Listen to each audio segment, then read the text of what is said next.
வறட்சி பாதிப்புக்கு உரிய நிவாரணம் தமிழக பட்ஜெட்டில் அறிவிக்கப்படாததை கண்டித்து தஞ்சை விவசாயிகள் நூதன ஆர்ப்பாட்டம் நடத்தினர். தமிழக பட்ஜெட் வியாழனன்று தாக்கலானது. இதில் வறட்சியால் பாதிக்கப்பட்ட விவசாயிகளுக்கு நிவாரணம் அளிப்பது தொடர்பான அறிவிப்புகள் இடம்பெறவில்லை. இந்நிலையில் வெள்ளியன்று தஞ்சை மாவட்ட கலெக்டர் பாஸ்கரன் தலைமையில் விவசாயிகள் குறைதீர்க்கும் கூட்டம் நடந்தது.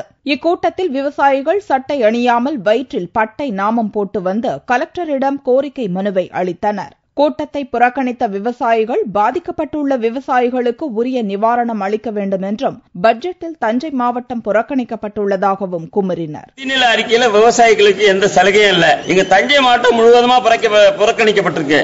அது காவிரி டெல்டா மாவட்டமே நாங்க 12 லட்சம் ஏக்கருக்கு மேல நடவடிக்கை இருந்தோம். எல்லாமே பட்டு போச்சு. இந்த சூழ்நிலை 3 லட்சம் ஏக்கருக்கு மட்டும் நிவாரணம்னு சொல்லி பேரளவுல கண்துடைப்பு தான் பண்ணிருக்காங்க.